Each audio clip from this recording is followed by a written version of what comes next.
The story begins in Shanghai City. In a quiet room, a woman with blue-green hair, Zhang Wangshan, is breastfeeding her newborn son. She tells her baby, Chenchen, how lucky he is to just eat and sleep, smiling that while she's losing sleep over him, it's worth it if he grows up healthy. Unknown to her, the baby is not ordinary. He is reincarnated and has the consciousness of his former life. As he feeds, he notes his brain isn't fully developed, yet he is aware. A blue, game-like status screen appears, identifying him as Lin Zichen, 33 days old, with a biological level of ordinary Tier 1. He realizes he has a special cheat ability. At 3 months old, Lin Zichen is in his crib while his parents, Zhang Wanxin and Lin Yansheng, watch him. His father remarks on how physically gifted the baby seems, predicting he will become a mighty gene fuser, or at least a cyborg. As they speak, Lin Zichen is kicking. A system notification announces he has kicked 10,000 times, granting him the biological attribute Use and Advance. This skill allows any part of his body he trains to grow infinitely stronger within carbon-based limits. He feels his strength grow and wonders what his father meant by gene fusers and cyborgs, imagining superheroes. By 4 months old, Lin Zichen has learned to sit up and crawl. To avoid frightening his parents with his unnaturally fast development, he trains only at night. Each time he crawls, his system rewards him with points. A month later, at 5 months old, he has mastered walking. At 6 months, he can finally sit up and crawl in front of his parents without it seeming too strange. While watching television, a news report on aberrant beasts shows gene fusers and cyborgs joining forces to fight them. For the first time, Lin Zichen understands this world is vastly different from his old one. He learns this Earth has mutated, giving rise to terrifying creatures called aberrant beasts. To fight them, humanity developed 2 paths. The first is mechanical ascension, where humans modify their bodies with technology to become powerful cyborgs. The second is gene modification, where humans fuse their genes with aberrant beasts, becoming gene fusers to fight monsters with their own power. Realizing the dangers, the reincarnated Lin Zichen resolves to use his system to grow up safely, evolve his abilities while laying low, and survive in this perilous world. One day, the doorbell rings. Zhang Wangxin opens it to a woman in a blue dress, Xu Ming, their new next-door neighbor. Xu Meng introduces her family, her husband, Shen Jianye, and their young daughter, Shen Qinghan, who clutches a doll. Lin Zichen looks at the little girl with purple hair. He acknowledges Shen Qinghan as his first friend in this new world, sensing their destinies will one day be tightly bound. Time passes, and Lin Zichen dedicates himself to training. At 7 months, thanks to his use and advanced skill, he has mastered running, jumping, and basic language by talking to himself, earning stat points for each activity. By 8 months, his training has progressed to doing sit-ups and push-ups in his crib. He is careful to practice only when his parents are not around. But one day, his mother, Zhang Wangxin, walks onto the balcony and is shocked to see her 8-month-old son doing sit-ups. She rubs her eyes in disbelief. However, being a web novel author, she dismisses it as a stress-induced hallucination. Lin Zichen immediately pretends to be asleep, breathing a sigh of relief and making a mental note to be more cautious. A few days later, while giving him a bath, Zhang Wangxin makes another shocking discovery. She screams for her husband, Lin Yansheng. When he rushes in, she points out that their 8-month-old son has defined abs. Lin Yansheng is stunned. He excitedly suggests their son might be a 1-in-a-million prodigy with a bright future as a powerful gene fuser or cyborg. Hearing this genius narrative, Lin Zichen is relieved his secret is safe, realizing how lucky he is to have 2 web novel authors for parents. Lin Zichen reflects that on this mutated Earth, he is not the only genius. He and his mother watch a news report about a 2-year-old from a martial arts family who can lift a 20 kilos dumbbell with one hand. Zhang Wangxin pulls her son close, proudly stating that her Chenchen is just as amazing. Lin Zichen is touched by his mother's confidence and wonders if he'll also be able to lift 20 kilos when he turns 2. By the time Lin Zichen turns 2, his training has paid off. He has kept a low profile while secretly developing his strength, easily lifting a 20 kilos weight with one hand in the storage room. His session is interrupted when his mother calls that Han Han, Shen Qinghan's nickname, is here to play. Startled, he puts the weight down and goes out. He opens the door to find Shen Qinghan, now also 2, offering him a tart. Lin Zichen internally remarks that due to their different mental ages, they don't play conventionally. While Han Han is a typical toddler, he uses every moment to train. He has found a unique way to spend time with her. Since she likes to stick close, she serves as a perfect custom-sized weighted vest for his exercises. There is, however, one recurring problem, which he is reminded of when he feels a warm wetness and cries out that Han has peed on him again. Another year passes. At age 3, Lin Zichen's strength has grown exponentially, and he can lift a 40 kilograms weight with one hand. While watching TV, he sees a report about a 4-year-old prodigy lifting a 30 kilograms dumbbell and notes with satisfaction that he is already stronger. Despite his progress, his system still shows his biological level as ordinary Tier 1. He wonders what it would take to reach Tier 2. With these questions in mind, he steps out of his house for the first time. The world outside is a stunning, futuristic cityscape with beastmen and cyborgs, which he assumes are the gene fusers and cyborgs he's heard about. Accompanied by his mother and their neighbors, Shumeng and Shen Qing'an, he heads to the library. Since his parents don't let him use electronic devices, books are his best source of information. At the library, his mother points him toward the children's section, but Lin Zichen heads for advanced encyclopedias, with a worried Shen Qing'an following. The mothers watch in confusion. Shumeng asks why he likes these books, and Zhang Wangxin guesses it's his genius genes. While Shen Qing'an offers him cookies, Lin Zichen is absorbed in his reading. Through the books, he learns that all life is categorized into 6 biological levels: ordinary, advanced, rare, epic, legendary, and mythical, each divided into 9 tiers. He realizes normal humans like his parents are at the bottom, ordinary Tier 1, as insignificant as ants compared to higher-level beings. This knowledge lights a fire under Lin Zichen. He must accelerate his training while maintaining his cover. His system alerts him to a new quest: read 100 million characters to be rewarded with the celestial root of wisdom. Excited to train both mind and body, he accepts. For the next year, Lin Zichen splits his time between physical training and voracious reading. At age 4, he and Shen Qing'an begin kindergarten, holding hands with the IR teacher, Ms. Zhang Mei. His hard work pays off. Soon after starting school, he breaks through to ordinary Tier 2. His physical prowess is immense. He can lift an 80 kilograms weight with one hand, high jump 1.2 meters, and sprint 100 meters in under 11 seconds. Outstanding stats for an adult, let alone a kindergartner. One day, he finds children surrounding a crying Shen Qing'an, calling her a bedwetter. Seeing his friend bullied, he knows he must act. He leaps dramatically into the center of the bullies. He glares and unleashes a terrifying threat. If anyone bullies Han again, he will pee on their bed every day. The childish but menacing threat works. The bullies burst into tears, vowing never to return to kindergarten. Shen Qing'an looks at her protector with admiration. This act unlocks a new achievement, the title of Kindergarten Kid King, and a new series of quests. He is delighted he can work on multiple quests at once. Half a year later, he completes his reading quest. Having read 100 million characters, he is awarded the Celestial Root of Wisdom, granting him a perfect eidetic memory and peak human learning ability. Time flies, and soon he and Shen Qing'an are almost 7, posing for their kindergarten graduation photo. Even during vacation, Lin Zichen does not rest, now strong enough to train with a massive 200-kilo barbell. During the vacation, his abilities reached new heights. He could leap over 2 meters high and had broken the 8-second barrier in the 100-meter dash with a time of 7.98 seconds.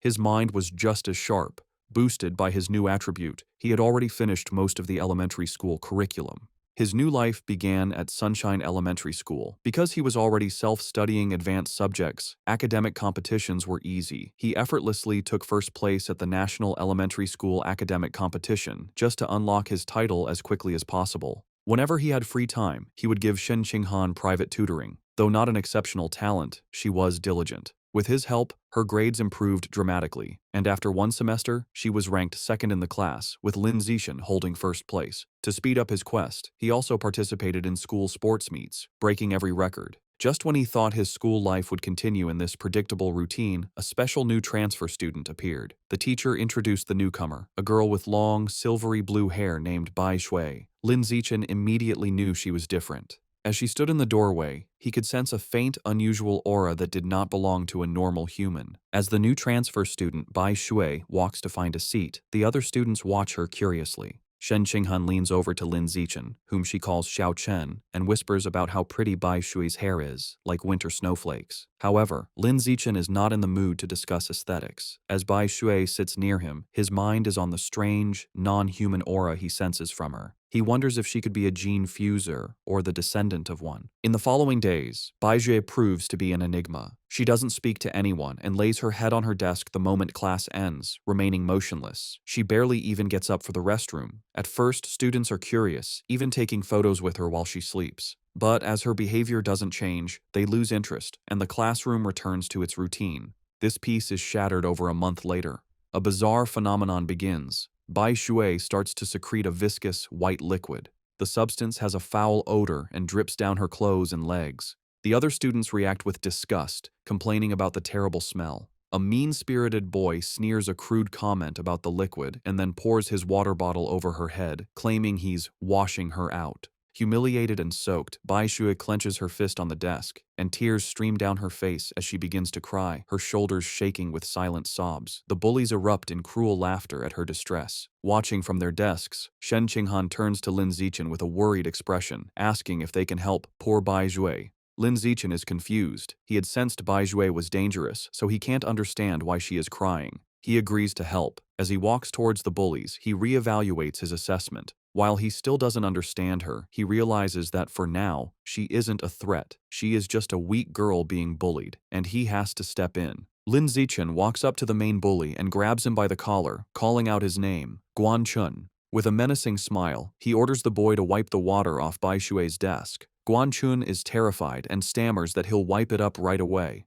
The other bullies know they are in trouble. Lin Zichen is notorious at school for being skilled at both academics and fighting. Not even 6th graders dared to mess with him. Knowing it's better to comply, they quickly grab tissues and clean up the mess. Once the desk is clean, Lin Zichen's gaze sweeps over the group. He commands everyone involved to apologize to her immediately. The bullies, sweating and terrified, quickly comply. They line up before her desk and bow their heads, offering apologies and promising never to bully her again. With the bullies gone, Bai Shui looks up, her eyes still tearful. She gratefully thanks both Lin Zichen and Shen Qinghan. Shen Qinghan puts a comforting hand on Bai Shui's shoulder, telling her that classmates are supposed to help each other. From that day on, Shen Qinghan makes it her mission to befriend the quiet, white-haired girl, always dragging Lin Zichen along. The three begin spending their free time together. Shen Qinghan is especially kind, always sharing her tastiest snacks with Bai Shui first. During one of these moments, as Shen Qinghan offers her a treat, Bai Shui hesitates. She looks at them and asks if they aren't disgusted by her because she smells so bad. She explains she's sorry for not trusting them, but since she was little, she has always been ostracized by everyone. Having someone be nice to her feels so unreal that she thinks she must be dreaming. Bai Shui looks up in surprise when Shen Qinghan tells her firmly that this is not a dream. Shen Qinghan smiles gently and says she knows what it's like, so she would never be disgusted by her. She declares that as long as Bai Shui is willing, they will be friends forever, pulling a slightly exasperated Lin Zichen into the promise.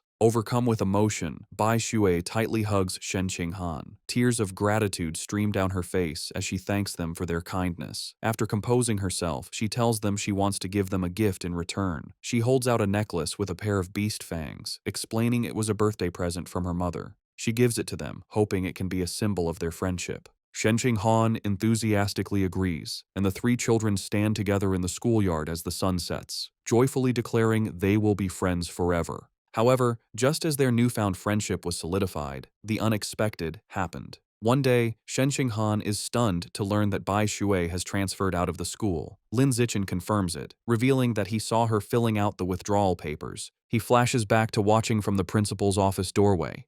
He saw Bai Shui with the principal and a large, intimidating man with cybernetic arms. The principal assured the man that Bai Shui's paperwork was complete and her information would be kept confidential. The encounter confirmed Lin Zichen's suspicions that Bai Shui's identity was not simple. From that day on, he never saw Bai Shui again, left to wonder about her. But he notes that the events that followed were what truly captured his attention. Sometime later, Lin Zichen is at home giving his mother, Zhang Wangxin, a shoulder massage. She sighs in relief, telling him the massage is perfect after a long day of typing. Lin Zichen internally notes that he learned professional massage techniques thanks to his celestial root of wisdom and is surprised by its usefulness. Their quiet evening is interrupted by a major news report. It features another incredible achievement by the Kyoto prodigy. At just 10 years old, the boy has successfully fused with aberrant beast genes and can now lift a 500 kilograms boulder with one hand. Lin Zichen recognizes the boy and realizes with a jolt that his rival has already begun gene fusion. His father, Lin Yansheng, complains that the Kyoto prodigy is always on TV, questioning if they are trying to turn him into an influencer. The parents discuss it. Lin Yansheng explains the boy is from a 1,000-year-old martial arts family, so they likely have advanced gene fusion technology. Zhang Wangxin argues it's wrong to use a child as a guinea pig. Her husband counters that for such a family, family interests come first, earning a sarcastic "you know everything" from his wife. While his parents bicker, Lin Zichen is deep in thought. He recalls that before the fusion, the prodigy could lift 100 kilograms. Now he can lift 500 kilograms, a five-fold increase. In comparison, Lin Zichen, at only 8, can already lift a 300 kilograms weight with one hand without any gene fusion. He concludes with a confident fist pump that his own potential is far greater. His confidence was soaring, but that feeling was short-lived. The next news report taught him the true meaning of fear. Breaking news shows a city in a neighboring country completely devastated by a massive explosion. The report states that based on footage, the attack was carried out by giant aberrant rats. The screen shows horrifying images of monstrous rats swarming the ruins, capturing a screaming woman in their massive jaws, and then brutally devouring her. The news report continues, confirming heretics were responsible for the aberrant rat attack, fanning the flames from the shadows. At a press conference, an official from the devastated Sakura country pleads for international aid, explaining the heretics are a shadowy cult manipulating the beasts. Watching the news, Lin Zichen learns the cult is an anti-human organization of traitors who serve the aberrant beasts for their own gain. He feels relieved to be born in a powerful, stable country, giving him a safe place to grow stronger while laying low. His thoughts are shattered by sonic booms outside. He rushes to the window and pulls back the curtain to see a squadron of heavily armed cyborgs flying through the night sky. He wonders why so many are being deployed, hoping nothing bad is happening. The next morning, everything seems normal. Lin Zichen waits for Shen Qinghan, who runs up, apologizing for being late. As she approaches, he notices something strange. The beast fang necklace Bai Shui gave them, now worn by Shen Qinghan, emits a bright blue glow. He realizes the fang is from an aberrant beast and the source of the faint, non-human aura he'd sensed from her. The glow fades as quickly as it appeared, and the two don't think much of it. However, between the cyborgs and the fang's reaction, Lin Zichen feels that something bad is about to happen. On their way to school, a striking woman with long red hair in a black dress leans against a lamppost, watching them. She comments on what adorable kids they are and steps in front of them, asking if they are brother and sister. Shen Qinghan proudly corrects her, explaining they are childhood best friends. The woman smiles wistfully, remarking how she wishes she had a childhood friend too. Then, her expression turns sinister. She leans in, eyes glinting, and asks why they're going to school alone and where their parents are. As Shen Qinghan begins to answer, Lin Zichen quickly grabs her hand, cutting her off. He pulls her along, stating they're going to be late, leaving the mysterious woman behind. Once a safe distance away, he gently scolds Shen Qinghan, reminding her not to talk to strangers. She nods. After school, Lin Zichen leads them through a deserted alleyway. Shen Qinghan nervously comments on how creepy it is. Lin Zichen explains the area is scheduled for demolition, and everyone has already moved out. Their walk is interrupted by a familiar voice. The red-haired woman from the morning appears, commenting on how they are finally out of school. She's not alone. A large, muscular man named Sheng is with her. The woman tells Sheng she's got the kids over here. Lin Zichen is alarmed. He had deliberately chosen a different route, but she had somehow followed them. The woman tries to lure them closer with a sweet voice, offering them treats. Her accomplice, Sheng, grows impatient. He tells her to stop talking and just knock the kids out so they can get it over with. Without another word, Sheng rushes toward them with a cloth, shouting he's in a hurry to sell them for cash. As he closes in, Lin Zichen shoves Shen Qinghan out of the way and squares up to face him. He clenches his fist and throws a powerful punch with all his might. The blow connects squarely with Sheng's face, stopping the larger man in his tracks. The immense force sends Sheng flying backward down the alley with a pained cry. The red-haired woman watches in utter disbelief, shocked that an elementary schooler could send a grown man flying. On the ground, Sheng coughs up blood, stunned. With Sheng down, Lin Zichen turns to the red-haired woman. Before she can react, he lands a solid punch to her midsection, followed by a powerful uppercut that knocks her unconscious. Standing over the defeated kidnappers, his expression hardens. He picks up a nearby brick, his intentions grim. He reasons that with no cameras in the deserted alley, he must finish them off. If they live, his superhuman powers will be exposed, ruining his plan to lay low and grow stronger. Just as he is about to deliver the final blow, the ground trembles violently. A powerful earthquake shakes the alley, catching them off guard. A moment later, a massive, clawed hand smashes through a nearby building wall. A monstrous giant aberrant rat emerges from the dust and rubble, towering over them. The beast ignores the children and looms over the unconscious woman, but instead of devouring her, it decapitates her with a swift swipe of its claws. The rat then picks up her severed head as Shen Qinghan screams in terror. Recognizing the danger, Lin Zichen scoops the horrified Shen Qinghan into his arms.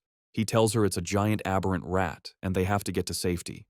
He turns and sprints away, carrying her as they flee. As they escape, a flash of red and gold streaks through the sky. A female cyborg with blonde hair and rabbit ear attachments on her helmet dives into the alley. She moves with incredible speed, a blur of motion as she zips past the rat. Shen Qinghan, looking over Lin Zichen's shoulder, exclaims how unbelievably fast the cyborg is. The cyborg lands gracefully behind the monster. Facing the rat, the female cyborg prepares her attack. Her gauntlet glows as she charges her weapon and announces, "Anesthetic smoke." She fires projectiles at the monster, causing massive explosions that rock the alley. Lin Zichen shields Shen Qinghan from the blast. The aberrant rat is caught in the fiery explosions, roaring in pain, and is left dazed by the anesthetic smoke. Seeing her opening, the cyborg surges forward and finishes off the weakened beast in a flurry of strikes. Later, Lin Zichen watches a news report about the incident at home. He analyzes the fight, concluding the cyborg's power level probably isn't very high. He reasons she had to weaken the rat first, and it still took her 7 minutes to kill it. He reflects on the danger of giant aberrant rats, knowing they are tough creatures that can grow over 10 meters long and reach ordinary 5th tier. Fortunate that they escaped unharmed, the incident reminds him of the world's dangers. He resolves to increase his training to protect himself and those he cares about. He is later seen in his training space, doing weighted squats with a heavy barbell, his system rewarding him with points. Although the threat of aberrant rats looms, life continues. Soon, he and Shen Qinghan celebrate their 9th birthday with both families around a large cake. After making wishes, they exchange gifts. Thanks to his celestial root of wisdom, Lin Zichen had taught himself to carve in one night and crafted an intricate wooden hairpin for Shen Qinghan. She is overjoyed, placing it in her hair and exclaiming how much she loves it. Time passes quickly, and soon Lin Zichen and Shen Qinghan graduate from elementary school and start middle school. As they leave, his system notifies him that he has completed the Dominate 9 years of compulsory education achievement, unlocking the Kindergarten Kid King and Elementary School Top Dog titles. He becomes excited to unlock the Middle School Overlord title next, which will grant him the Survival of the Fittest attribute. During the break, he sticks to a high-intensity training regimen. His training includes 1,000 push-ups with a massive boulder on his back, granting him huge stat boosts. His hard work pays off. Just before school begins, after a 10 kilometers run, his system announces his biological level has broken through to ordinary 3rd tier. His physical attributes increase dramatically. He can now lift 700 kilograms with one hand, has a vertical jump of 4 meters, and can run the 100-meter dash in 6 seconds. As his power grows, he wonders what level the Kyoto prodigy has reached. Coincidentally, a news story airs on TV the night before school starts. The report reveals the now 14-year-old prodigy has fused with giant ant genes and can lift a 2,000 kilograms alloy block with one hand. Lin Zichen calculates that since giant ant genes increase strength by a factor of 4 to 8, the prodigy's true lift without the gene enhancement is only around 500 kilograms. This means Lin Zichen is still fundamentally stronger. He smiles, imagining how powerful he will become with future gene fusion. The next day, middle school begins. Because he was the city's top student, all the best middle schools tried to recruit him. He accepted the invitation from Shanghai Middle School, but only if Shen Qinghan could be in his class. During registration, they are welcomed by the principal and their new homeroom teacher, who express how much they are counting on him. After a few pleasantries, he makes an excuse and leaves with Shen Qinghan. The real reason he chose Shanghai Middle School was for its excellent athletic facilities. They had planned to play badminton on the school's court before classes officially started. On the court, an excited Shen Qinghan tells Lin Zichen, "Xiao Chen, they should start." She serves with a flourish, calling out her fairy's curveball. Lin Zichen easily catches the shuttlecock mid-air, but their game is interrupted. A group of upperclassmen approaches, and their leader, in a backward cap, snatches the shuttlecock, informing them the court is reserved. His friends mockingly offer to let Shen Qinghan stay and spar with them. Shen Qinghan stands her ground, telling them they have to follow the rules, and they were there first. Lin Zichen, seeing them get too close to Shen Qinghan, steps in with a cold expression. He tells them to get away from her and reminds them of the first come, first served rule. The leader scoffs, arrogantly declaring he is taking the court. The leader holds the shuttlecock and tosses it up, but before he can serve, Lin Zichen moves. He declares that from now on, his rules are the only ones that matter. With a surge of power, he leaps and smashes the shuttlecock with incredible force. The shuttlecock rockets across the court, a white blur. It moves so fast, the leader barely has time to react. The force of the impact shatters his racket and sends his cap flying. The upperclassmen are left in shock, sweating and trembling. They wonder if Lin Zichen is even human, questioning if he's a gene fuser. One notes with terror that if the shot had been off by a little, their boss's head would have been taken off. Thoroughly intimidated, the upperclassmen bow deeply in apology. They tell Lin Zichen they understand the rules now and will be leaving immediately. They then beat a hasty retreat. Perhaps because word of the incident spread, no one ever dared to bully Lin Zichen or Shen Qinghan again. Aside from being bigger with better facilities, their new school life felt much the same. Academically, Lin Zichen was far ahead, having finished the middle school curriculum long ago. During class, he would read interesting books to pass the time. At night, after workouts, he would use his celestial root of wisdom to learn new skills online, quickly dabbling in cooking, photography, driving, swimming, and various sports. To unlock the middle school overlord title, he didn't just rank first in every subject, he also represented the school in national competitions. He stood amidst a mountain of trophies. To keep a low profile, he was careful not to win first place in every competition. A semester went by, and the title still hadn't unlocked. However, his performances earned him many fangirls who left stacks of love letters on his desk. He ignored them. Aside from tutoring Shen Qinghan, he focused on the upcoming school sports festival. He believed that if he completely dominated it, he should finally unlock the title. For the festival, he entered only 3 events: shot put, high jump, and sprinting, representing strength, jumping, and speed. He achieved an astonishing 201-meter throw in the shot put. Although he held back to avoid seeming too superhuman, he still easily took first place in all his events. Just as he was sitting with Shen Qinghan, admiring his gold medal, he felt a new power surge through his body. A system notification appeared, announcing that because his achievements far surpassed every other student, he had unlocked the middle school overlord title. With all 3 school-age titles unlocked, the Dominate 9 years of compulsory education achievement was complete, and he had obtained the new biological attribute, survival of the fittest. As the power flowed through him, he realized with satisfaction that the title had finally unlocked. As Lin Zichen and Shen Qinghan leave school, he considers his new survival of the fittest attribute. The ability lets a predator devour the life essence of other creatures to evolve. He wonders what life essence is, lost in thought until Shen Qinghan calls for him to wait. Snapping back to reality, he gets an idea. He asks Shen Qinghan if he can borrow her beast fang necklace. She agrees and hands it to him. The moment his fingers touch the fang, a system notification appears. It informs him he has devoured a trace of the abyssal giant butterfly's life essence, unlocking a new guidebook with 1% progress. A spectral image of a massive, dark butterfly with eyes on its wings appears around him. He is stunned to realize the fang is a butterfly's tooth. That night, hoping to learn more, he searches for abyssal giant butterfly online. To his surprise, the search returns no results. Realizing he'll have to study this exotic beast on his own, he remembers Bai Shui had given them a pair of fangs. He rummages through his bag and finds the second tooth. Holding the second fang, he once again absorbs its power. Another system notification confirms he has devoured a second trace of life essence, but the guidebook progress only increases to 2%. He looks at the fang with disappointment, realizing there isn't much life essence left in it. He concludes he must find another way to unlock the abyssal giant butterfly's full power. The next day after school, to boost his training and ensure a quick escape route from any aberrant beasts, Lin Zichen starts biking Shen Qinghan to and from school every day. As they leave the school grounds, a man calls out to him, "Zichen." The man, in a tracksuit, stops them and introduces himself as Coach Guo from the school's martial arts team. He praises Lin Zichen's performance at the sports meet as the best in school history.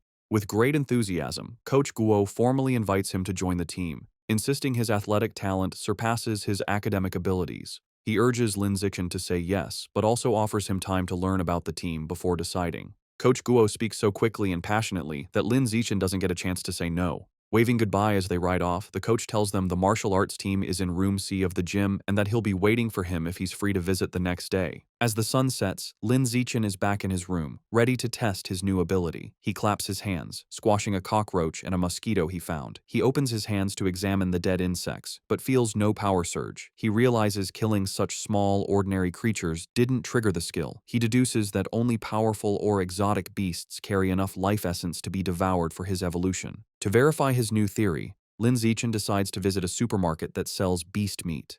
With Shen Qinghan on the back, he bikes them into the city.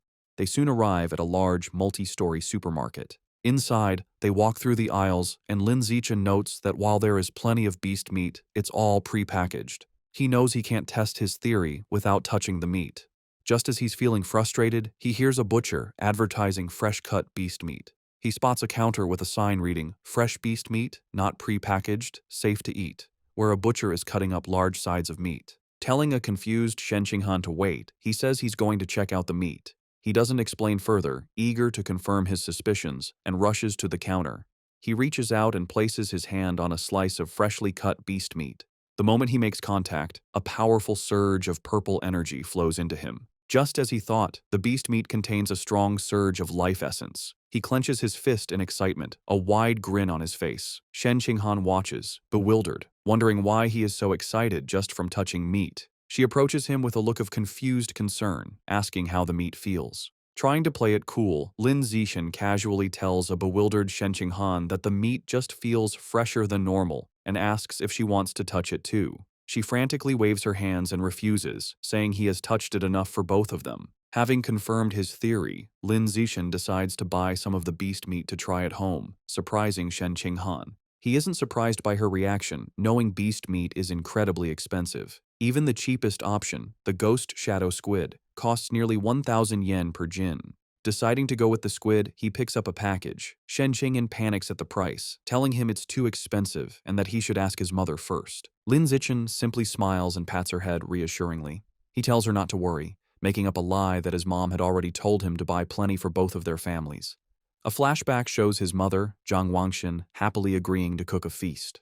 Internally, Lin Zichen admits that while sharing is part of his plan, his other, more important reason is to test if he can absorb life essence through consumption, as he worries direct absorption might spoil the meat. At the checkout, he buys 3 packages of the ghost shadow squid for a hefty 29.94 yen. The female cashier thanks him. As they leave, Lin Zichen thinks about how expensive the meat was, wondering when they'll be able to afford it again. By the time they finish shopping, it is after 9 p.m. Knowing the city has been chaotic lately, they decide to head straight home for safety. On the ride home, Lin Zichen can't stop thinking about his experiment. Unable to wait, he discreetly places his hand on the package of meat in the basket. He immediately feels a familiar surge of purple energy. His system confirms he has devoured a trace of the ghost shadow squid's life essence. A new guidebook for the creature is unlocked, but his progress is only 0.1%. A spectral image of the menacing, multi-eyed squid appears in his mind. As they bike through the quiet streets, he does some mental math. He realizes devouring a small amount of meat only unlocked a fraction of its power. He estimates he'd need to devour 100 jins to reach 100% on the guidebook, costing a staggering 100,000 yen. He considers the squid's special ability, to dissolve into water and vanish, and decides the powerful skill is worth the price. His course is clear. He needs to make a huge sum of money, as he can't ask his family for that much. He then remembers his second reason for buying the meat, to test if absorbing its life essence would cause it to spoil. He glances at the package. It's been a while, but the meat looks perfectly fresh. He grins, delighted that absorbing the essence doesn't ruin the meat. As he continues to absorb its power, his progress bar for the squid climbs to 3%. His concentration is broken when Shen Qinghan shouts a warning. He slams on the brakes, screeching to a halt just inches from a couple in the bike lane, and apologizes. He scolds himself for not watching where he was going, then wonders why the lane is so crowded. Shen Qinghan points ahead. They see a tense standoff. A muscular, red-haired man is holding a woman hostage at knife point. Shen Qinghan recognizes the hostage in terror as their teacher, Chao Mei. The man shouts threats at the crowd. The area is surrounded by police officers who try to de-escalate the situation through a megaphone. The police captain holds back an officer, Ah Bing, telling him not to shoot recklessly. The captain explains the target is too close to the hostage and using her as a shield, making a clean shot impossible. The officer suggests sleeping gas, but the captain rejects it, fearing it would provoke the suspect before it could take effect. While the police hesitate, Lin Zichen decides to act. He discreetly picks up a small rock from the pavement and flicks it with incredible speed and precision. The rock strikes Officer Ah Bing's gun, causing it to misfire. The stray bullet hits the hostage-taker's hand, forcing him to cry out and drop his knife, releasing Teacher Cao Mei. Seizing the opportunity, the police captain yells for his team to move in. The officers rush forward and swiftly arrest the disarmed suspect, while a female officer comforts the terrified but unharmed Teacher Cao Mei. As the situation is controlled, Lin Zichen quietly gets back on his bike. Shen Qinghan looks at him with wide, questioning eyes and asks if he threw the rock. He quickly shushes her, saying they should leave and talk later, and they pedal away. Just as they are about to get away, a voice commands them to stop. The police captain calls out, asking if Lin Zichen was the one who threw the rock. Panicked at being caught, Lin Zichen quickly denies everything with a nervous smile. The captain watches them pedal away, finding it strange that someone wouldn't want to admit to a good deed. He muses aloud that there's a reward for bravery. The word reward instantly catches Lin Zichen's attention. Needing money, he slams on his brakes, skids to a halt, and rushes back to the captain. He sheepishly retracts his denial, admitting he threw the rock and explaining that the money is really important to him. The captain tells him to come to the station to make a report, promising to help him apply for the reward. After informing their families, Lin Zichen and Shen Qinghan prepare to head to the police station. He assumes everything will go smoothly, but as the police lead the cuffed suspect away, something goes horribly wrong. The suspect's face begins to twist grotesquely. The police realize with horror that he's a heretic and is mutating into a giant aberrant rat right before their eyes. The monster breaks its cuffs and goes on a rampage, swiping its massive claws at the officers. The police captain gets on his radio, ordering all forces to open fire but to protect the civilians. The officers unload their weapons, but the bullets have no effect. A frantic report comes in, identifying the heretic as having fused with Rat King genes and calling for immediate backup. Realizing the danger, Lin Zichen apologizes, grabs both of them and pulls them away, urging them to run. He is relieved the monster isn't chasing them, but knows they need to get away fast. As they flee, a new figure streaks down from the sky in a purple aura. It's a female cyborg in sleek, futuristic armor. She lands a powerful blow on the giant rat, sending it staggering backward. Hovering in the air, the cyborg, a woman with short, dark purple hair, begins to charge a laser cannon in her chest. With a command to fire, she unleashes a massive, devastating beam of purple energy that engulfs the mutant rat. The creature roars in agony as it is completely disintegrated, leaving nothing but scorched remains. Lin Zichen watches, stunned by the cyborg's incredible power. With the threat gone, Teacher Cao Mei and Shen Qinghan breathe sighs of relief. Lin Zichen, however, is more concerned about his bike, noting with relief that the blast didn't hit it, which would have been a huge financial loss. Just as the tension subsides, he has a sudden realization. He looks into the bike's basket and sees the expensive ghost shadow squid meat has spoiled, giving off a foul smell. He now understands his initial theory was correct. Absorbing the life essence causes the meat to spoil, but there's a delay. Holding up a limp tentacle, he realizes he needs an excuse and decides to blame the fight and the now deceased heretic. Putting on a dramatic show, he throws the spoiled tentacle down, loudly blaming the heretic and the cyborg's attack for roasting the meat. Teacher Cao Mei comforts him, saying what matters is that they're all safe. Although they plan to go home, at the captain's request, they end up riding with the security team to the station. They didn't expect to be transported in the same van as the heretic's remains. After the laser blast, all that was left was a pile of scorched flesh on a gurney, and the smell was intense. As he sits in the foul-smelling van, another thought strikes Lin Zichen. He remembers that the beast fangs from Bai Shui still contained life essence long after the creature was dead. A new possibility dawns on him. Could there be life essence left in this corpse as well? And if so, could he devour the corpse's Rat King gene for himself? Sitting in the police van, Lin Zichen wonders how much of the Rat King gene he can devour from the heretic's scorched corpse. Deciding to find out, he discreetly reaches his hand towards the remains. The moment he makes contact, he feels a powerful surge of red energy. His system confirms he has devoured a trace of the giant mutant rat's life essence, unlocking its guidebook with an impressive 5% progress. He is shocked by how much he absorbed and realizes the freshness of the source is directly proportional to the amount of life essence he can obtain. The escorting officer, Ah Bing, notices his movement and tells him to sit still. Lin Zichen quickly claims he just needed to stretch. Later, at the public security office, he knows that while Ah Bing was easy to fool, the security captain is sharper. The captain informs Lin Zichen that he has applied for his bravery reward, but then questions him more seriously. He asks how a middle schooler, at such a distance and in poor lighting, managed to so precisely hit the heretic's knife hand with a rock. Lin Zichen gives a vague answer, claiming it's because he often trains his right hand. The odd response leaves the captain speechless. Their conversation is interrupted when Shen Qinghan calls out that her auntie is here. Lin Zichen is surprised to see his parents rush into the station. His mother runs towards him in a panic, calling his name with a terrified expression. She throws her arms around him in a tight hug, asking if he's all right and telling him he scared her half to death. He tries to calm her, reassuring her that he's fine and even got a bravery reward.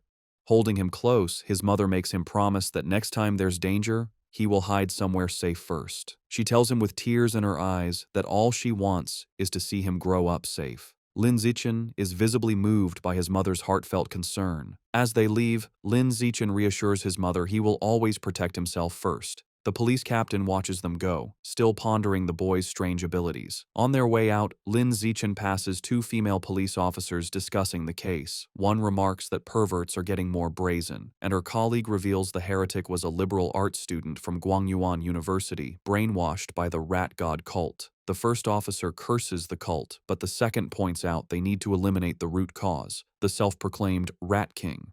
The name instantly catches Lin Zichen's attention. In the car home, he immediately starts researching the rat god cult on his phone. Surprised to find a ton of information, he learns the cult's main base is in Shanghai City, and most of its members are societal outcasts. He uncovers a shocking piece of information suggesting the Rat King wants to evolve into a higher life form and is forcing its followers to gather evolution materials. This leads him to a chilling question. Has the Rat King, an aberrant beast, already developed sentience? His thoughts are interrupted when he glances out the window and sees a giant rat, nearly the size of a cat, on the sidewalk. For a moment, he wonders if it's related to the Rat King, but quickly dismisses the idea, telling himself that in the South, cat-sized rats aren't that unusual. Shaking off the thought, he realizes how quiet Shen Qinghan has been.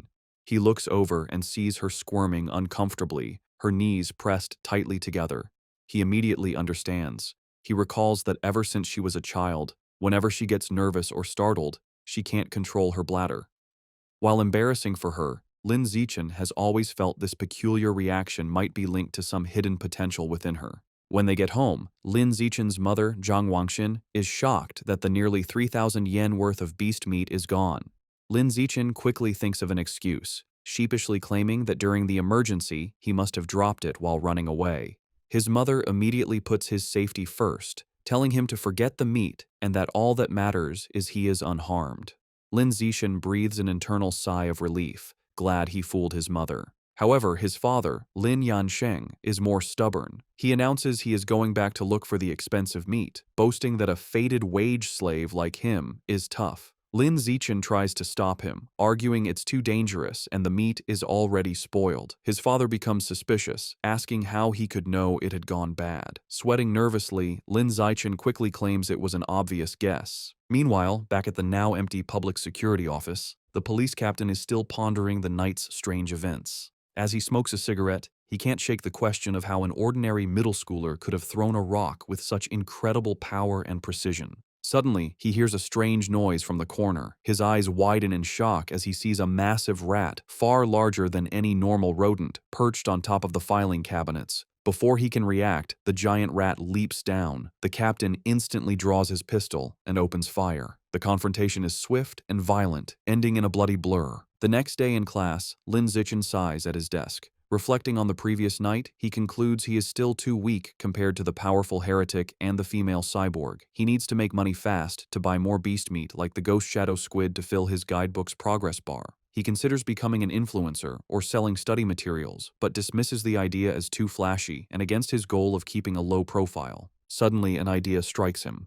He remembers that in this world, martial arts and gene fusion are more important than academics.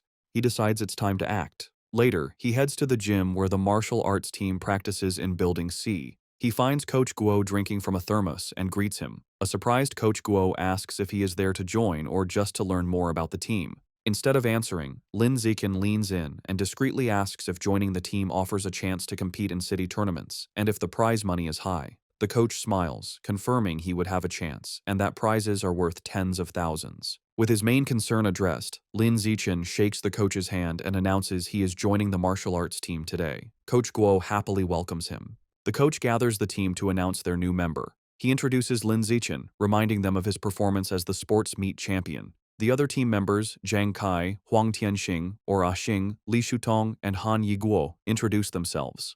Finally, Lin Zichen introduces himself. Since Lin Zichen has no formal martial arts training, Coach Guo demonstrates basic fist and leg techniques. The coach explains the moves look simple but are difficult to master, noting that the team's fastest learner, Li Shutong, took a week to perfect them. He then encourages Lin Zichen to try. Lin Zichen assumes a ready stance. Thanks to his celestial root of wisdom attribute, which grants him heaven-sent martial insight, he has already memorized and understood every detail of the demonstration just by watching. As he practices the fist techniques, a system notification awards him points in vitality, strength, dexterity, and proficiency. He executes the hand and fist movements with flawless precision and speed. He transitions seamlessly into the leg techniques, performing powerful, fluid kicks. Another system notification grants him points for his leg muscles, dexterity, and proficiency. The coach and the team watch in stunned silence. The coach's jaw drops, and he almost fumbles his thermos, unable to believe it. He wonders how someone could learn the complex forms perfectly after one look. Staring at the flawless performance, a single thought forms in his mind. He must be a once-in-a-million martial arts prodigy. That evening in Shanghai, Lin Zichen's mother, Jiang Wangxin, calls him for dinner. He rushes out eagerly, spoon in hand, asking what she made. She proudly presents a large platter of the ghost shadow squid he wanted. The aroma is incredible, and he tells his mother how amazing it smells. She urges him to eat while it's hot. He takes a bite and praises her cooking as the best in the world. Pleased, she tells him to eat a lot, as she bought 3 full gins for him. As he eats, a system notification appears. He has devoured a trace of the ghost shadow squid's life essence by consuming it, bringing his guidebook progress to 3.01%. He realizes with frustration that eating the meat works just as well. If he had known, he wouldn't have spoiled the first batch by touching it. While they eat, a news report catches their attention. It's about a 14-year-old genius girl, the youngest cyborg in history after fusing with an energy core. Her energy system grants her superhuman abilities, lifting a 5,000-kilogram SUV with one hand, sprinting 100 meters in 3 seconds, and jumping 8 meters vertically. Watching this, Lin Zichen ponders the debate in his world. Between the Kyoto prodigy's gene fusion and this girl's cybernetics, which path is stronger? His thoughts are interrupted by another breaking news story. It announces that the security captain they met, He Chun-shan, was killed in his office. Surveillance footage showed he was attacked and devoured by a giant mutant rat that infiltrated the station. Medics are shown wheeling his body into an ambulance. Lin Zichen is horrified. He recalls the large rat he saw the night before and wonders if it was connected. He imagines a giant rat rampaging through the city. The captain's death is a grim reminder of the escalating danger. Staring intently, Lin Zichen decides he must intensify his training immediately. Following the police captain's death, Lin Zichen dedicates himself to a grueling training regimen. After intense practice, he can now sprint 100 meters in a blistering 4.61 seconds. His physical power has skyrocketed. His vertical jump is 5.3 meters, and he can lift an astounding 1,200 kilograms with one hand. In addition to his personal training, he continues his martial arts practice with the school team, hoping to boost his strength quickly for the upcoming tournament. The next morning at school, he heads to the gym to practice, with a curious Shen Qinghan tagging along. On their way, a girl with pink hair warmly greets Lin Zichen and offers him a bottle of fresh milk. He politely declines, thanking her, and walks past with Shen Qinghan, leaving the girl disappointed.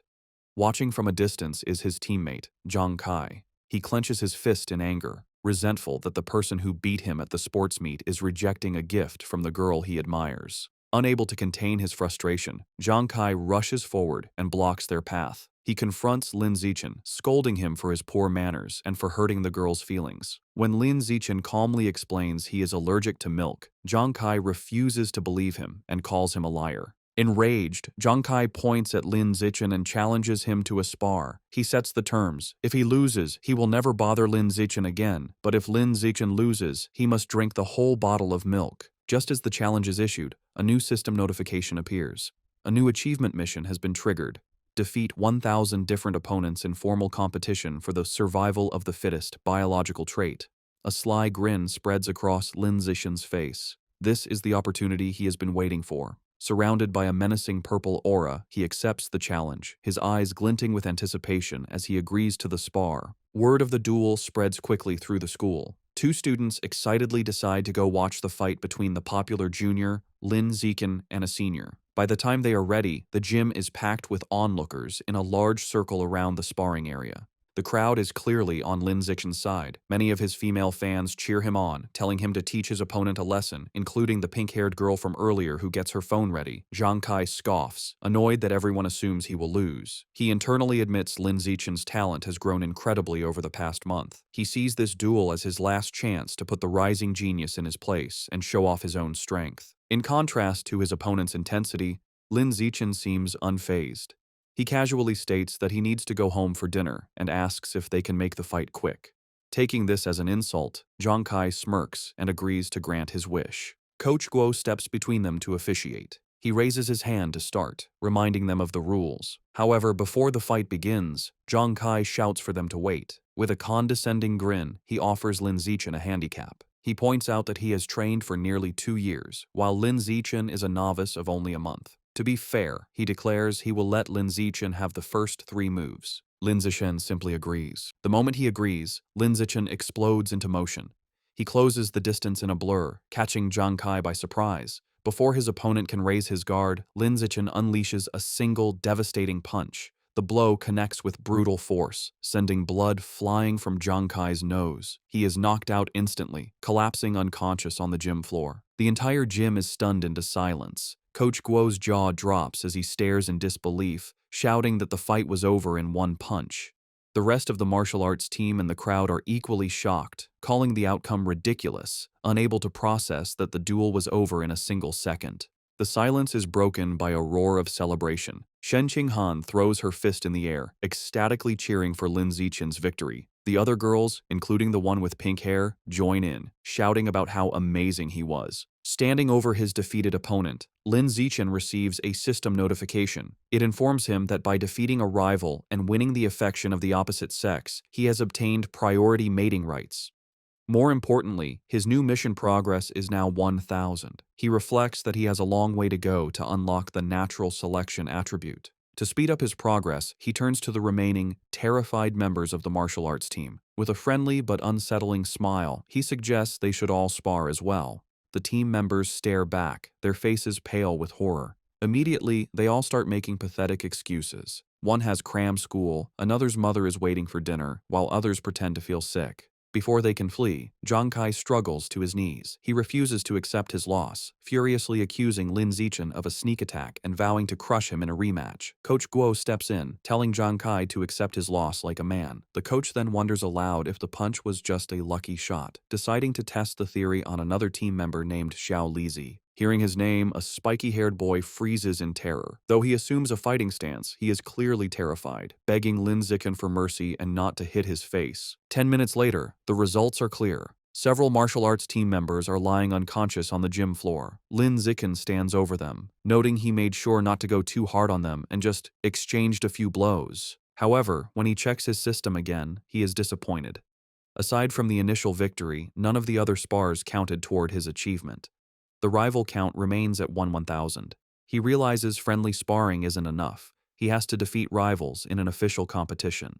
As he thinks about this, a hand claps his shoulder. Coach Guo grins manically, declaring that Lin Zichen is a true genius. He exclaims that in just over a month, the newcomer has become the team's ace. Filled with new confidence, the coach proclaims that with Lin Zichen leading, their school will crush all others and take first place at this year's regional martial arts tournament. As Coach Guo celebrates, Lin Zichen has a moment of clarity. He realizes the coach is right. The upcoming tournament is the perfect opportunity to face many official opponents at once. He becomes determined, understanding that as long as he defeats them in an official competition, each victory should count toward his progress. His thoughts are interrupted when a defeated Zhang Kai calls his name. Having regained consciousness, Zhang Kai stands, points at Lin Zichen, and formally accepts his loss with a bizarre and overly graphic declaration of submission. His strange words leave everyone, including Shen Qinghan, Coach Guo, and Lin Zichen, completely shocked and disturbed. With the duel over, the spectators and coach quickly flee, leaving a bewildered Zhang Kai alone, complaining he hadn't finished his speech. In this world, high schoolers must choose between martial arts or academics. Given the world's dangers, the martial arts class is considered the superior choice.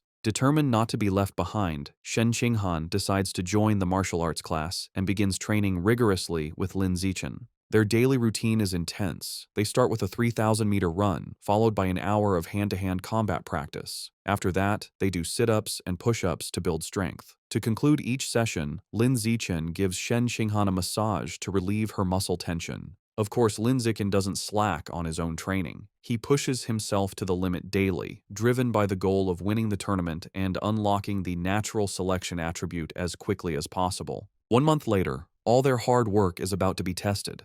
The day of the regional martial arts tournament has arrived, and a determined Lin Zichen is ready to compete.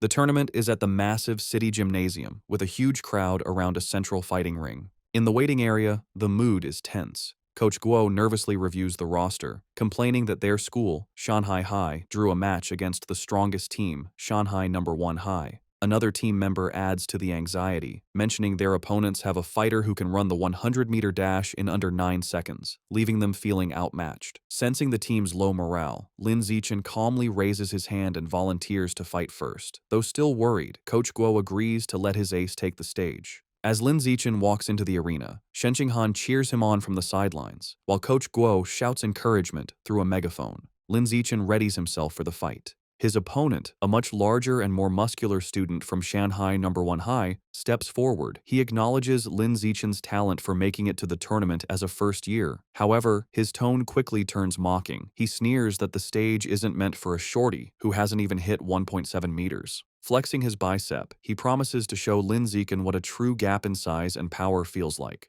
The referee signals for the duel to begin. The large opponent rushes forward, unleashing a powerful punch. To his shock, Lin Zichen doesn't retreat. He effortlessly sidesteps the blow and counters with a swift punch to his opponent's chest. The impact is devastating. The force sends the massive student flying backward across the arena, knocking him out cold. The announcer stares in stunned silence before stammering a victory for Lin Zichen. On the sidelines, Shen Qinghan jumps to her feet, cheering that her Xiao Chen was amazing. The rest of the Shanghai High team erupts in celebration, mobbing their coach and shouting that Lin Zichen is insane, dismissing his opponent's strength as dead muscle. Meanwhile, on the other side, the coach for Shanghai No. 1 High is furious. He berates his defeated student for charging in blindly without using his footwork. Back in the ring, Lin Zichen receives a system notification confirming he has defeated another tournament rival, improving his ranking and bringing his elimination count to 2-1,000. He clenches his fist, satisfied that these matches are what he needs to advance. The opposing coach, determined to stop this, calls his next fighter forward, a boy named Chen Feng, and orders him to crush the first year as quickly as possible. Chen Feng calmly agrees. He steps onto the stage and assumes a ready stance, looking far more composed than the last fighter. The announcer signals for the second duel to begin. Chen Feng immediately showcases his superior technique, moving with incredible speed and launching a flurry of attacks. Lin Zichen calmly meets the assault, blocking a powerful kick with one hand. However, the force of his block sends Chen Feng spinning wildly through the air before he crashes hard onto the arena floor, unconscious. Medics rush in with a stretcher and carry Chen Feng away, stating he needs a head scan. The crowd is left bewildered. They murmur among themselves, questioning what just happened and speculating that the student from Shanghai High must be insanely lucky. Some angry spectators shout that the tournament must be rigged, demanding a refund. However, the coach of Shanghai No. 1 High knows better. Clutching his head in despair, he realizes with dawning horror that this isn't luck. The first year from Shanghai High is the real deal. Back in the waiting area, the coach has a new strategy. He calls his next fighter, a spiky-haired boy named Gao Fei, and gives him strict orders to focus entirely on defense, warning him that he cannot afford to lose. Gao Fei, however, is brimming with confidence. He calmly tells his coach not to worry, assuring him he will win. As he walks to the ring, Gao Fei internally dismisses Lin Zichen's victories. He believes his opponent isn't strong and has only won through tricks. With his superior speed, running the 100-meter dash in under 9 seconds, and greater experience, he is certain he can't lose. The crowd is buzzing. Spectators discuss Gao Fei's reputation, marveling at his speed. One person mentions his father is a gene fusion user, explaining his enhanced abilities. The consensus is that Lin Zichen's impressive run is about to end, though they acknowledge his great potential. The announcer signals for the duel to begin. Ignoring his coach's instructions, Gao Fei immediately goes on the offensive, lunging at Lin Zichen with a powerful kick. He follows up with rapid strikes, unleashing his special technique, the flowing water-shattering rock fist. His coach watches in fury, shouting at his disobedient student for attacking. Gao Fei scoffs at defense, believing a genius like him doesn't need it.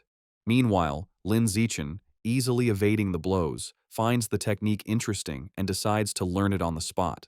Gao Fei grows frustrated as he can't land a single hit. He stops out of breath and demands to know how Lin Zichen is dodging his attacks. Unfazed, Lin Zichen calmly asks if he has any other moves, taunting him. Enraged, Gao Fei unleashes another desperate barrage of punches. Seeing the same predictable moves, Lin Zichen decides the time for observation is over. He thinks, "All right then, let's end this."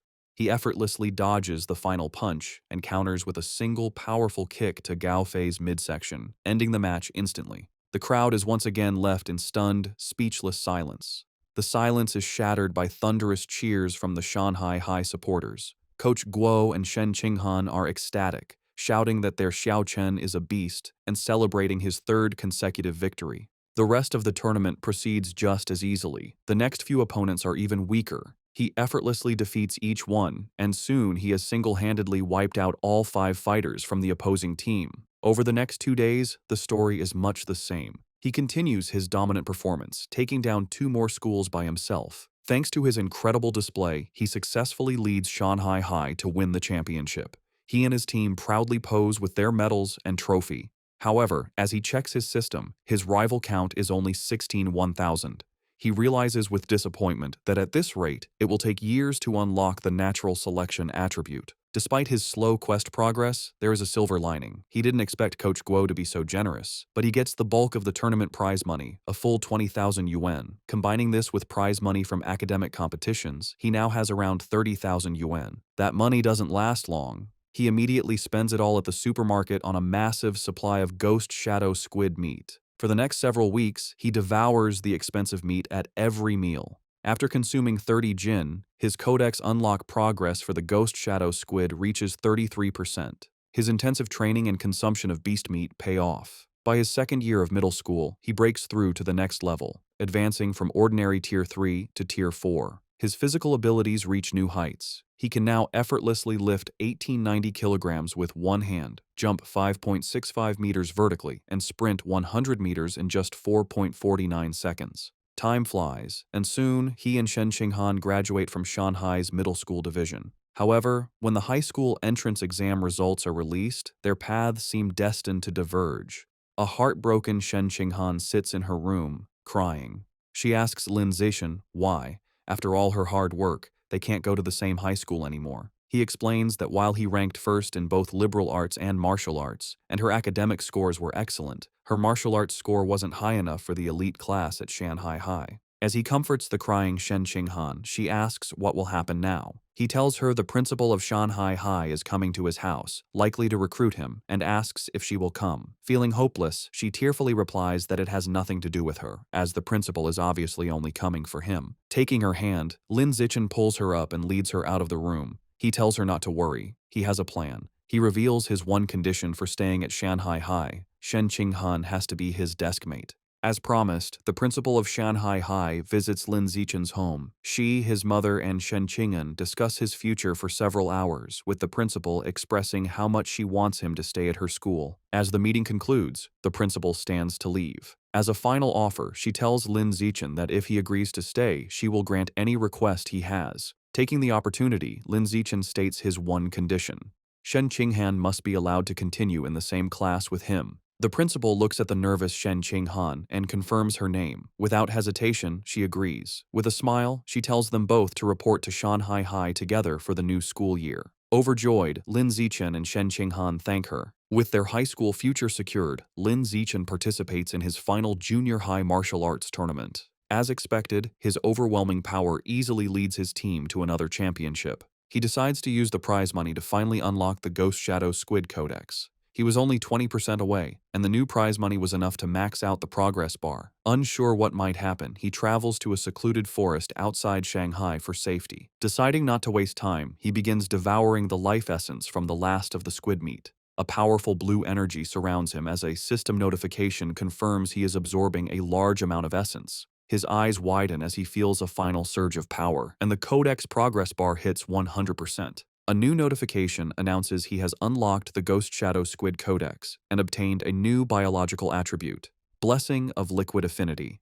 The ability enhances his affinity with water, allowing him to move freely and even vanish in aquatic environments. However, as the power settles, he stands in the quiet forest holding the limp squid tentacles and feels his new ability is kinda underwhelming. Still feeling underwhelmed, Lin Zichen tests his new ability in a nearby pond. He finds his Blessing of Liquid Affinity has some benefits. He can soak for long periods without his skin wrinkling, and swimming is much easier with reduced water resistance. However, there are no other noticeable effects. He sits in the water and rationalizes that since the Ghost Shadow Squid is a low-tier beast, it's fair the ability isn't very powerful. He resolves that to get better attributes, he will either have to save up for higher-grade beast meat or become strong enough to hunt powerful wild mutant beasts himself. The memory of the terrifying giant mutant rats strengthens his resolve, and he clenches his fist, determined to grow stronger. With less than a week before school begins, Lin Zichen's mother and Shen Qinghan's family decide to go on a trip.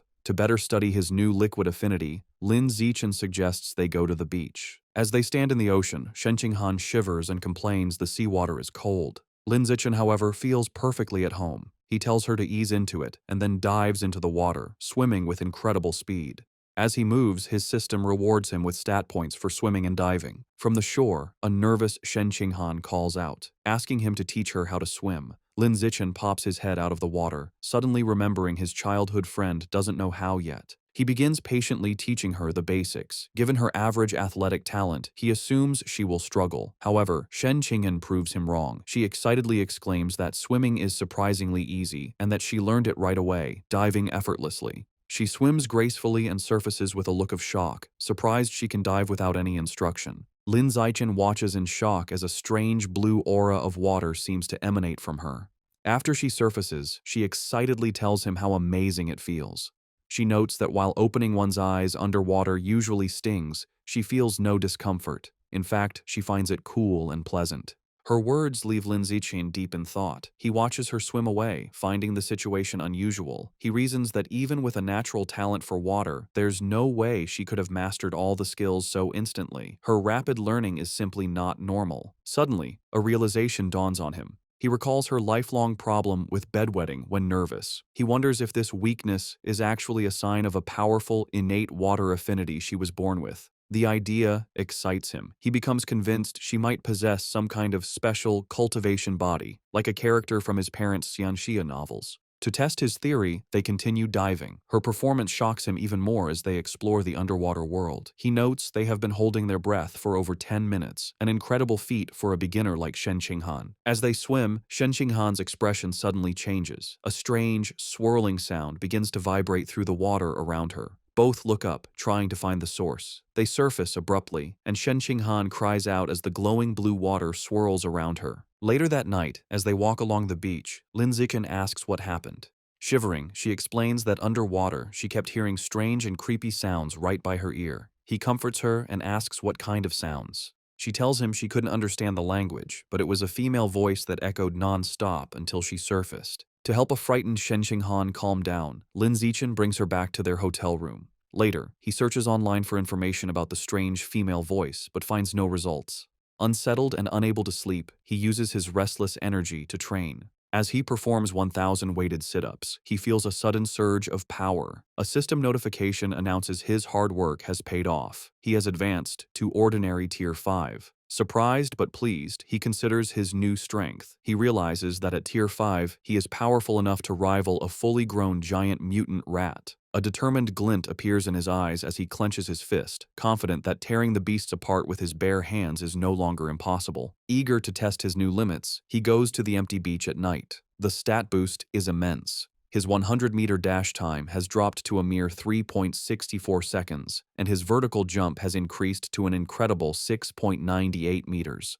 To test his strength, he finds a nearby car and discovers he can now lift the 1,600-kilogram vehicle with one hand. With this new progress, his life moves forward. The vacation ends, and he and Shen Qinghan begin high school at Shanghai High. On their first day, they arrive early for class duty. Two new female classmates immediately recognize him, whispering excitedly about how handsome he is and how lucky they are to be on duty with him. While he is surprised his classmates know him, something even more unexpected happens. Simply performing class duty triggers a new system quest. The achievement requires completing 1,000 cooperative tasks for a new biological attribute, social animal. As he cleans the classroom with Shen Qinghan, he wonders what this new attribute will do. Since the school year has just begun, he takes the opportunity to visit the Mammoth supermarket after school. Now that he has unlocked the Ghost Shadow Squid Codex, he knows it's time to choose a new target for his ability. As he browses the expensive beast meat section, his eyes lock onto a new item.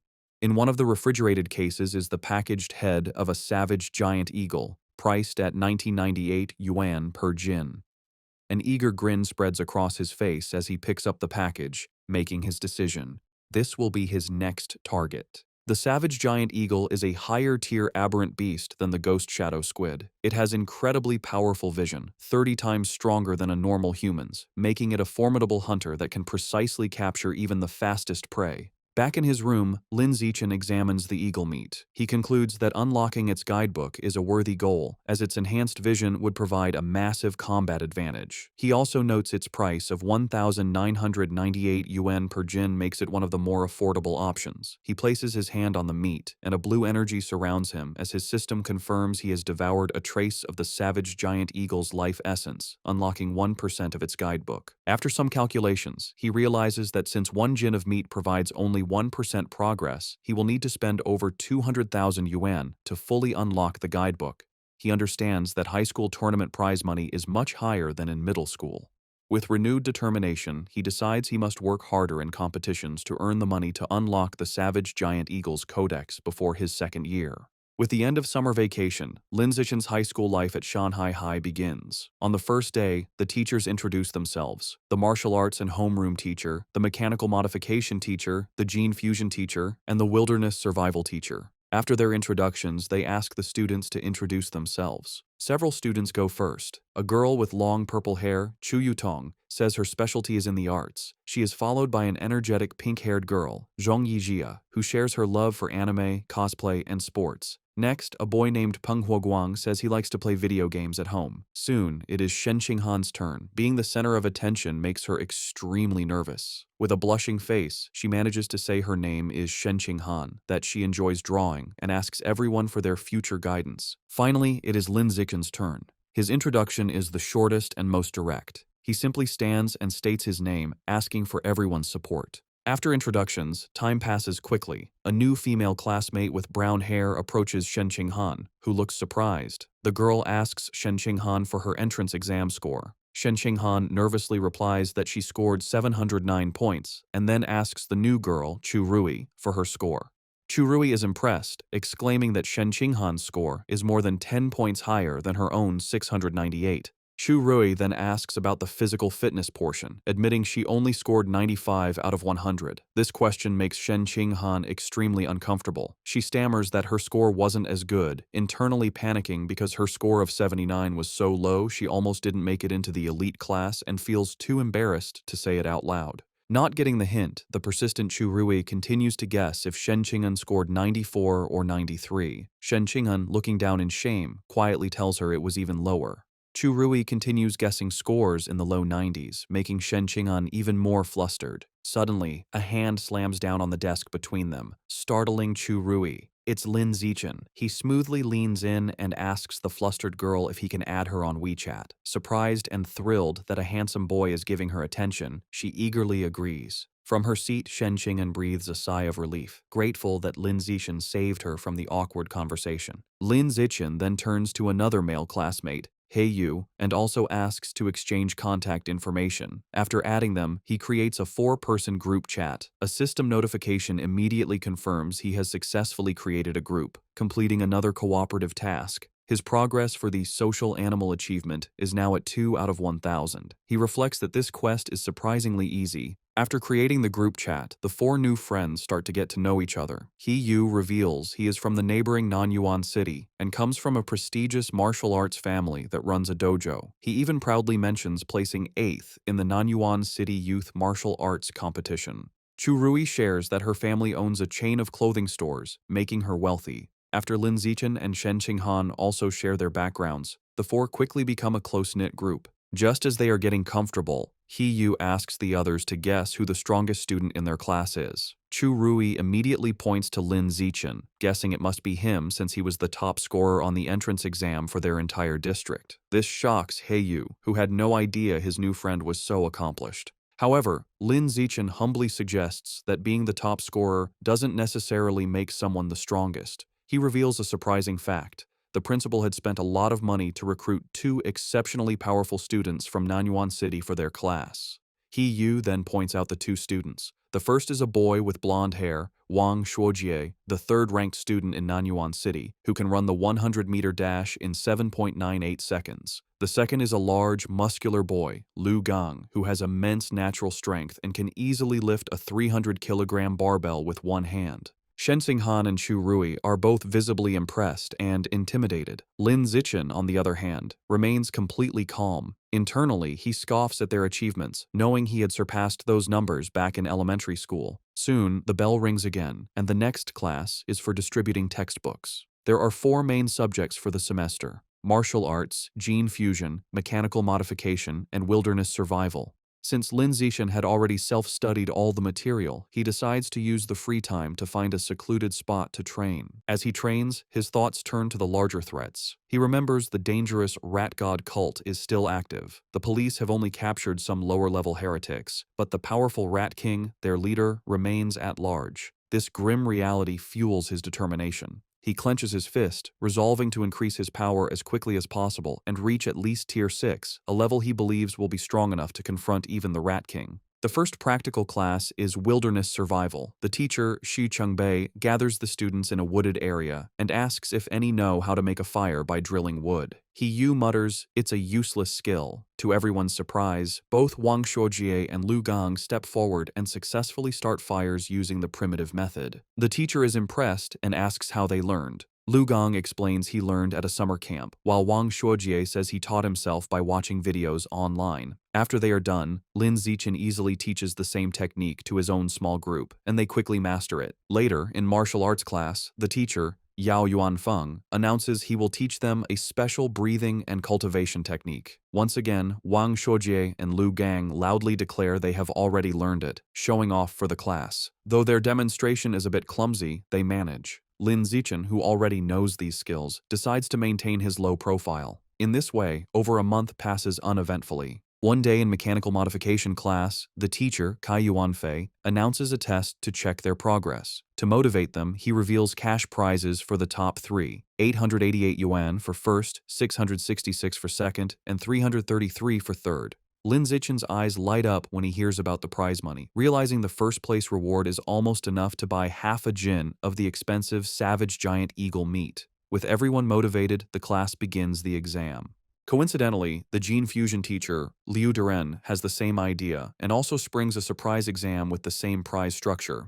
After the 2 difficult exams, the students are drained. He Yu collapses onto his desk, groaning. The other students complain about how difficult the questions were. One girl laments that she was hoping for a 90 but would be lucky to get a passing grade of 60. While everyone else complains, Wang Shoujie and Lu Gong begin to casually brag. Lu Gong asks Wang Shoujie how he did. Wang Shoujie confidently replies that he should score a 95, as he only struggled with the last part of the final question. Lu Gong nonchalantly agrees, stating he is in the same boat and also expects a 95. Listening to their arrogant exchange, He Yu glares at them, clenching his fists in fury and thinking about how badly he wants to punch them. The teacher announces the results of the mechanical augmentation test. He reads the scores, revealing that Guo Yunling received 52 points, while Shen Qinghan passed with 61. Shen Qinghan excitedly tells Lin Zichen she passed, and he congratulates her on her hard work.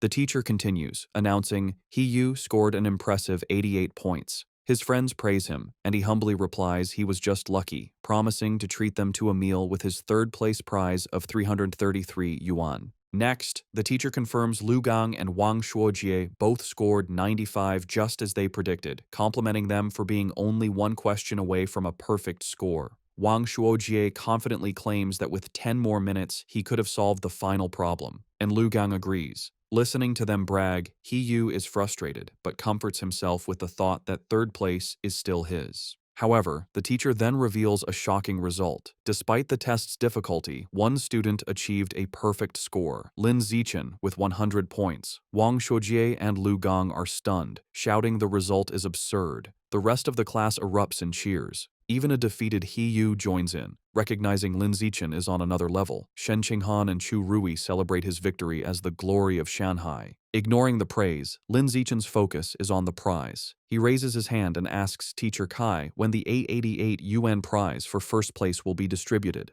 The teacher promises to send it later, internally finding Lin Zichen's intense focus on money strange. An hour later, the gene fusion exam results are announced. The teacher, Kai Yuanfei, reads the scores. This time, the non-Yuan duo did not perform as well. Lu Gang scored 81 and Wang Shuojie 83. Though still good scores, they are clearly disappointed. In contrast, Shen Qinghan achieves an excellent 78, placing her in the top 5, and she celebrates with Chu Rui. To the shock of his classmates, Lin Zichen once again secures a perfect score, effortlessly winning another prize. This second crushing victory deals a huge blow to the confidence of He Yu, Wang Shuojie, and Lu Gang, who are left demoralized. Unable to accept their defeat, Wang Shuojie and Lu Gang question how anyone could get full marks on such a difficult test, openly suggesting Lin Zichen must have known the answers in advance. The teacher, Kai Yuanfei, immediately shuts down their accusation, stating firmly that it is impossible. He explains that he personally designed every question, and the answers are not available online, making cheating impossible.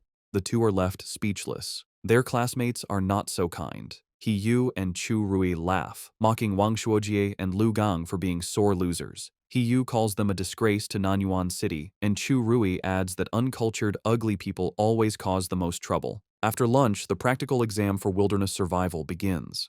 The teacher, Shi Chengbei, explains the rewards are the same, with cash prizes for the top 3. The exam has 3 parts: climbing, swimming, and making fire by friction. Having been beaten in the academic tests, Wang Shuojie tells Lu Gang they must redeem themselves in the practical exams. Lu Gang agrees, and both glare at Lin Zichen, vowing to crush him and wash away their shame. The exam begins with climbing, where speed determines the winner. As expected, Lin Zichen's superior physical abilities allow him to easily dominate. He scales the rock wall with incredible speed, leaving the Nanyuan duo far behind to secure first place. The tree climbing event ends the same. Lin Zichen again takes first, while a defeated Wang Shuojie complains he couldn't even see his shadow. While Lin Zichen excels, he notes his real concern is for Shen Qinghan. As he expected, she struggles with the climbing and finishes last. However, he isn't worried, knowing her true talent is in the water and confident she will regain her confidence during the swimming segment.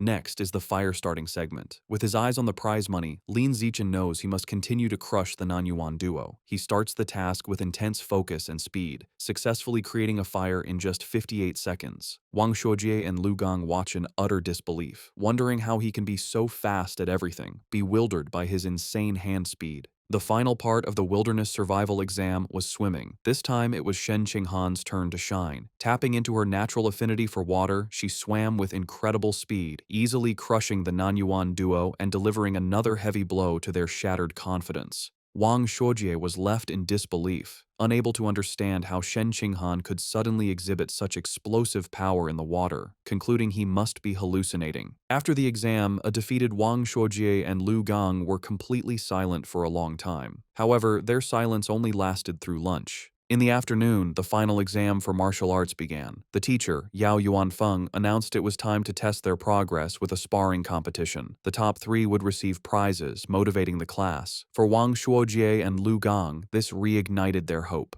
Filled with determination, they resolved to reclaim their pride. They reasoned this was martial arts class, where physical fitness and combat technique truly mattered. They believed if Lin Zichen was weak in martial arts, his other scores were meaningless. Before sparring, the teacher had everyone do a physical test as a warm-up, measuring their 100-meter sprint, one-hand barbell lift, and vertical jump. Lin Zichen, holding back to avoid being too flashy, still gave an incredible performance. He ran the 100-meter dash in 7.78 seconds and lifted a 330-kilogram barbell with one hand. His vertical jump was 2.18 meters, and he easily took first in all 3 events, making sure to only slightly beat the Nanyuan duo. They were once again left in utter shock.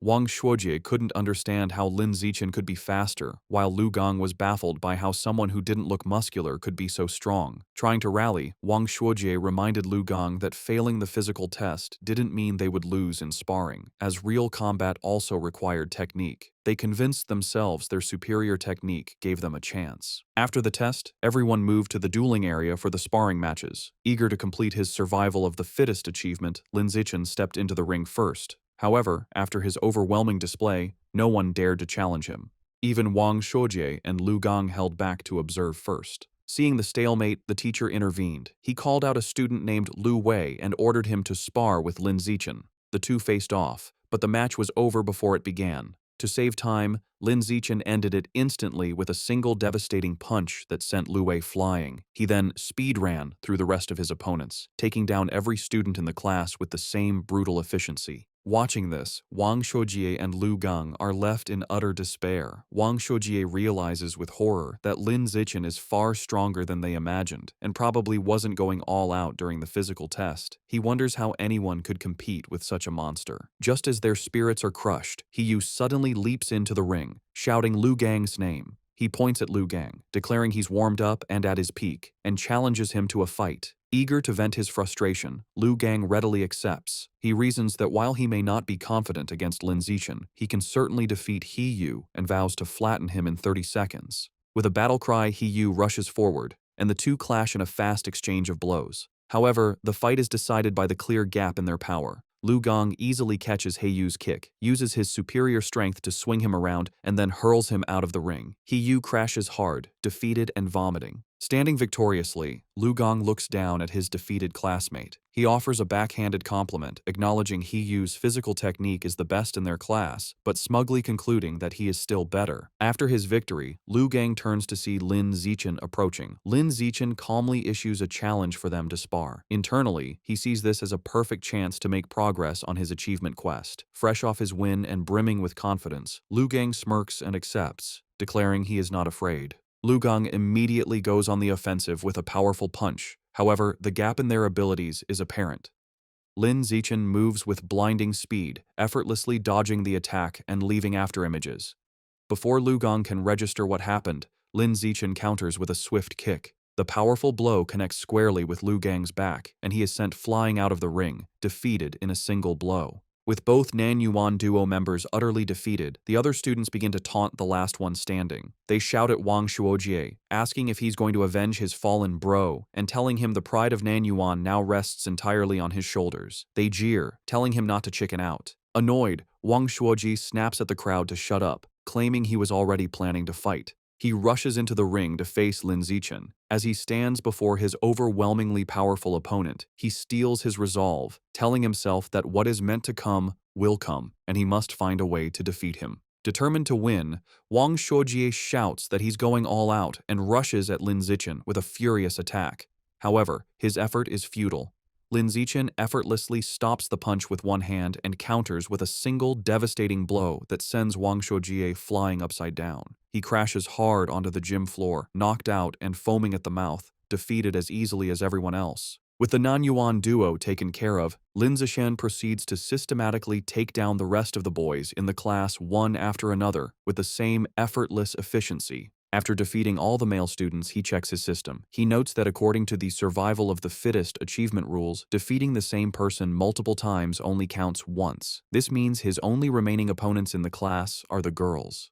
He wonders if any of them will even be willing to spar with him. To his complete surprise, the girls are more than willing. A crowd of his female classmates gathers, blushing and eagerly making heart gestures, all wanting a chance to fight him. The first to volunteer is Chu Yu-tong, who excitedly raises her hand and challenges him. She leaps into the ring and attacks with surprising speed and agility. However, Lin Zichen is still on another level. He easily dodges her attack, leaving her to comment on his incredible speed. She gracefully lands, disappointed that she came so close but couldn't even grab him. Unexpectedly, after Chu Yu-tong's defeat, the other girls also volunteer to challenge him one by one. Of course, Lin Zichen holds back considerably when facing the girls. His main goal isn't to hurt them, but simply to win the official matches and complete his achievement as quickly as possible. Soon, Lin Zichen finishes sparring with all the girls in his class. While he has successfully defeated every student, he is still far from completing his achievement task. He is a bit disappointed, but his mood quickly changes when his teacher, Yao Yuanfeng, suddenly announces some good news.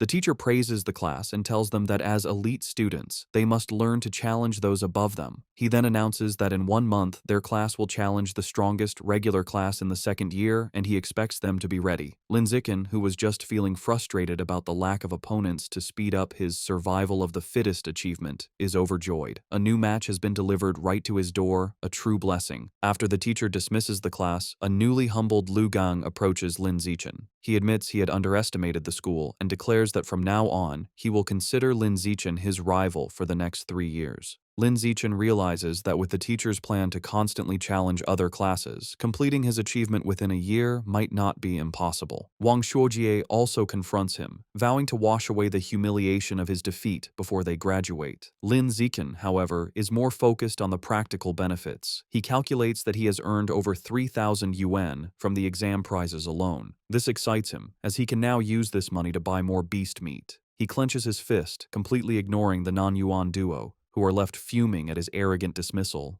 That night, back in his room, he considers his financial situation. Although he earned some money from the rewards, it is still far from enough to buy all the beast meat he needs. To earn more money, he decides to follow in his parents' footsteps and registers as a web novel author, beginning his writing journey. Thanks to his celestial root of wisdom, his writing is exceptional. The next morning, he finds a contract invitation from the Yuiwen platform in his messages. After signing the contract, a piece of news from that very day catches his eye. The report is about a terrifying incident just 2 hours ago. A giant mutant rat had attacked a frozen meat-cold storage facility on the outskirts of the city. The news report details the horrific attack. The mutant rat was over 5 meters long and so powerful that it bit a responding cyborg in half. In a final, desperate act, the captured cyborg activated its hidden backup energy core to self-destruct, taking the enemy with it. The resulting explosion was massive, blowing the giant mutant rat to pieces on the spot. Reading the news, Lin Zichen is horrified. He stares at an image of a monstrous rat, wondering with growing dread how many more of these giant mutant rats are hidden in Shanghai City. He also questions where such enormous creatures could possibly be hiding. The day of the sparring session against the strongest regular class of the second year arrives, and the students gather at the Shanghai High Gymnasium. Before the match, the teacher, Yao Yuanfeng, holds a strategy meeting with his top fighters. He warns them that while their top fighters are strong, the opposing class is stronger overall and will likely use defensive tactics to wear them down. He orders them to finish their fights as quickly as possible. The moment the meeting is over, Lin Zichen rushes towards the ring, eager to defeat as many new opponents as possible to complete his survival of the fittest achievement. He volunteers to go first. His opponent, a tall girl with long blonde hair from the second-year class, steps into the ring. Seeing who she's up against, she immediately complains to her teacher, pointing out that the elite class has sent their strongest fighter out first. She claims she is the weakest student in her own class, and questions how she is supposed to fight him. Hearing this, teacher Yao Yuanfeng storms over to the opposing teacher, an older man he calls Brother Feng. He angrily accuses him of breaking the unspoken rules of class sparring,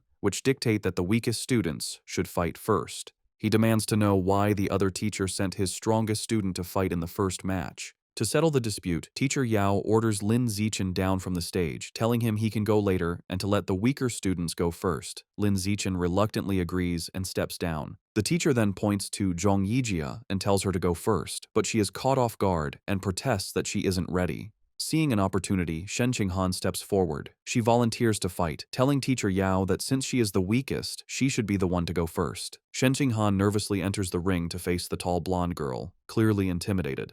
From the sidelines, her classmates, including Chu Rui and He Yu, begin to cheer loudly, shouting encouragement for their friend, Han Han. However, the sudden pressure only makes Shen Qinghan even more nervous. The match begins, and the blonde girl immediately attacks with a powerful punch, which Shen Qinghan manages to block. Despite being outmatched, Shen Qinghan is determined. She knows she can't win, but resolves to hold on for as long as possible, adopting a purely defensive strategy to drain her opponent's stamina. Her plan proves surprisingly effective. 3 minutes later, the blonde girl is breathing heavily, surprised by Shen Qinghan's endurance. She realizes that if the fight continues, she will run out of stamina and decides she must finish the match quickly. She rushes forward with a final decisive punch. The blow lands, and Shen Qinghan is knocked to the ground, defeated. As she gets back on her feet, she is visibly embarrassed. The teacher, Yao Yuanfeng, praises her performance. He gives her a thumbs up, telling her she did great and that her defensive strategy was very smart. Lin Zichen also comforts her, patting her head gently. He tells her she did well, lasting over 3 minutes against a senior with an extra year of training, and that she has made big progress. Reassured, Shen Qinghan looks up at him with a happy smile. Following Shen Qinghan's defeat, another female classmate with brown hair from the elite class steps into the ring. Seeing that her senior opponent is running out of stamina after the previous match, she sees an opportunity and rushes in to attack. She throws a powerful kick, but the more experienced senior easily dodges the blow and counters with a swift punch to the face. The brown-haired girl is quickly overpowered and pinned to the ground, where she cries out in pain and is forced to surrender. Standing over her defeated opponent, the senior mockingly asks if she was looking down on the regular class by charging in so recklessly. She continues to taunt the girl, telling her that while she may not have her talent, she has trained for a whole year longer. She dismisses her, telling her to come back and fight again after she's trained for another year. Just then, Chu Rui steps forward. Filled with determination, she declares that she will avenge Shen Qinghan and crush the senior. Chu Rui proves to be a formidable fighter. She easily defeats her senior opponent with a single, powerful punch. From the sidelines, Shen Qinghan cheers enthusiastically, calling out how amazing Chu Rui was. Lin Zichen tells Shen Qinghan that she was amazing too, explaining that Chu Rui's victory was easy only because Shen Qinghan had drained the senior's stamina first. Shen Qinghan smiles happily. 2 hours later, the sparring session continues, and the elite class has evened the score. Teacher Yao Yuanfeng approaches the second-year teacher, Brother Feng, and taunts him, pointing out that his class only has 4 fighters left and that he is confident his class will win the bet. However, he then turns to his students and warns them not to get complacent. He declares that the true strength of their class lies with their 4 top fighters, Lin Zichen, Wang Shuojie, Lu Gong, and He Yu. The real showdown is just beginning. Following his teacher's declaration, He Yu is ordered to go up next. He cracks his knuckles with a determined look and enters the ring with a dramatic, ground-pounding pose. He strikes a fighting stance and theatrically asks his senior opponent if he is prepared to face his fists, which he claims are thirsty for battle. The senior, a boy with brown hair, smirks and tells He Yu not to be so childish and overly dramatic. Annoyed, He Yu immediately attacks with a swift kick, sending the senior crashing to the ground in defeat. Standing over his fallen opponent, He Yu mocks him, questioning where he got the confidence to act so tough with such a low skill level and calling him trash. Just as He Yu celebrates his victory, another, more formidable senior with purple-tinged hair stomps into the ring. He glares at He Yu, calling him arrogant for his taunts. The senior immediately lunges with a powerful punch, vowing to teach his junior opponent some intensity. To the senior's shock, He Yu moves with incredible speed, effortlessly dodging the attack. He Yu then counters with a powerful kick that sends the senior flying, knocking him out. Seeing his impressive victory, Chu Rui and Shen Qinghan erupt in cheers, shouting encouragement for He Yu. Fueled by his success, He Yu goes on an incredible winning streak, defeating several more opponents in quick succession. After taking down 5 consecutive fighters, He Yu stands exhausted, breathing heavily. Despite his fatigue, he puts on a brave face and defiantly shouts for the next opponent, boasting he can still take on 10 more. However, it's clear he is running out of stamina. His impressive run ends when he is defeated by his sixth opponent. With He Yu eliminated, the situation looks dire for the elite class. They are now down to their last 3 fighters, while the second-year class still has 13 members remaining. With He Yu defeated, Wang Shuojie is next. He unleashes his full power, going on an incredible winning streak and single-handedly defeating 10 opponents in a flurry of furious kicks and punches. However, the long series of battles takes its toll. During his 11th match, Wang Shuojie finally runs out of stamina and is defeated. Following him is Lu Gang, who quickly dispatches 2 more of the opposing team's top fighters in less than 10 minutes. With their opponents now down to their last fighter, teacher Yao Yuanfeng smugly suggests that the second-year teacher, Brother Feng, should just surrender. Brother Feng, however, remains unfazed. He smirks and calls forth his final student, Wang Jinhei, telling him it is his turn. A new challenger steps forward, an enormous, overweight student who towers over Lu Gang.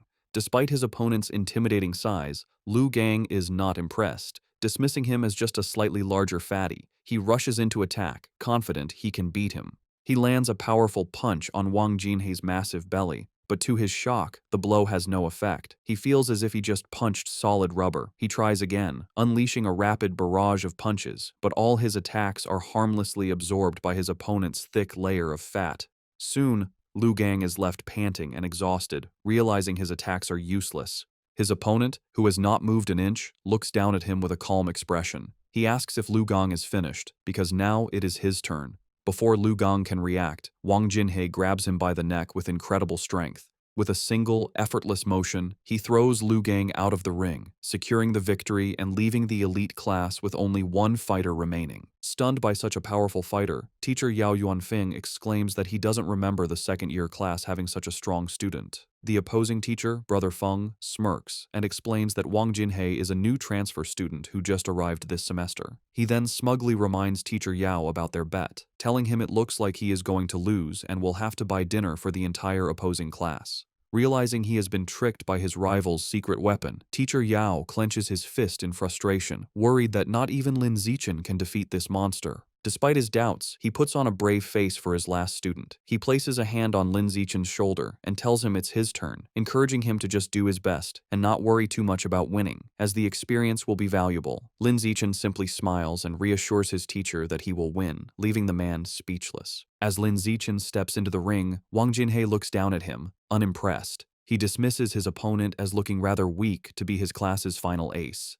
From the sidelines, Shen Qinghan, Chu Rui, and the other girls from the elite class shout insults at Wang Jinhei, calling him an arrogant fatty and cheering for Lin Zichen to teach the dead pig a lesson. Annoyed by the taunts, Wang Jinhei decides to offer a handicap. He tells Lin Zichen he will stand still and allow him 10 free hits. He explains that he doesn't want Lin Zichen and his little fangirls to complain later that he was just bullying a smaller opponent. Lin Zichen happily accepts the offer. Wang Jinhei tells him to come at him with his full power. Without hesitation, Lin Zichen unleashes a single, devastating punch to his opponent's massive stomach. The force of the blow is so immense that it sends the enormous Wang Jinhei spinning through the air before he crashes hard onto the floor, knocked out cold. Both classes are left in stunned silence, which is quickly broken by a massive, tearful cheer from the elite class as they celebrate Lin Zichen's incredible victory. A few moments later, Wang Jinhei slowly begins to regain consciousness, completely disoriented. He groggily wonders where he is and what just happened, muttering that the outcome was completely illogical and unscientific. After Lin Zichen's victory, the second-year teacher approaches Yao Yuanfeng, the elite class's teacher. He remarks on how powerful Lin Zichen was, comparing his one-punch victory over Wang Jinhei to a former prodigy named Wu Tiancheng. Yao Yuanfeng replies that while Lin Zichen is strong, he isn't at Wu Tiancheng's level yet, explaining that Wu Tiancheng was a monster who terrified the principal as a first year.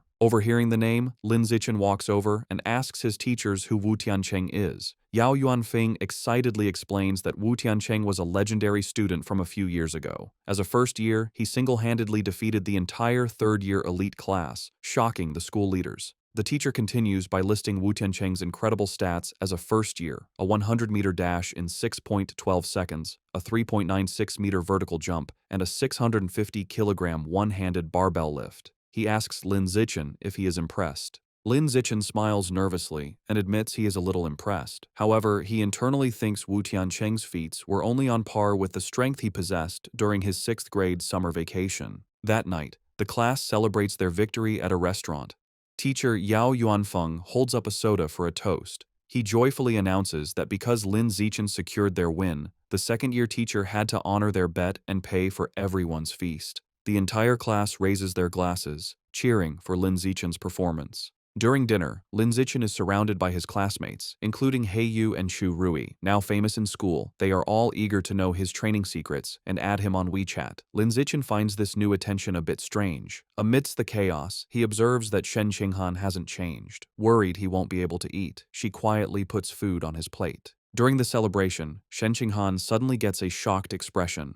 Looking flustered, she quickly tells Lin Zichen she needs to go to the restroom and rushes away. As she leaves, Lin Zichen notes that while some things change, her urge to pee when nervous or excited has remained the same. In the restroom, 2 of their female classmates are gossiping. One complains about how Shen Qinghan fawns over Lin Zichen like a maid, always pouring his drinks and peeling his shrimp. The other agrees, questioning how someone with Shen Qinghan's lack of strength could have gotten into the elite class if not for being his sycophant. She cruelly adds that their relationship won't last, as the difference in their abilities is destined to drive them apart. Unseen, Shen Qinghan overhears their entire conversation and is visibly hurt. However, instead of hiding, she confronts them. With newfound determination, she firmly tells the startled girls that she is not a sycophant, she is his childhood friend. Later that evening, as they walk home, Lin Zichen notices she seems dejected and asks if something is wrong. Looking down sadly, Shen Qinghan confides in him. She explains her mother always said she would grow out of wetting her pants. However, she reveals with frustration that even now, she still has to wear diapers to bed every night. Looking up at him, she says she feels disabled, like she can't even control her own bladder. Lin Zichen looks at a distraught Shen Qinghan and firmly tells her she is not disabled. He gently places his hands on her shoulders to comfort her, explaining that her inability to control her bladder is actually a superpower that hasn't fully developed yet. Shen Qinghan looks up with wide, hopeful eyes, questioning if it's really a superpower. Lin Zichen confirms it, telling her that her natural talent in the water is a manifestation of this power. Intrigued, Shen Qinghan asks if his own amazing abilities are also because he has a superpower. Lin Zichen confidently replies that yes, just like her, he also has a superpower. Excited by the idea, Shen Qinghan wonders what kind of power she might have. Lin Zichen reassures her it will definitely be a very powerful one.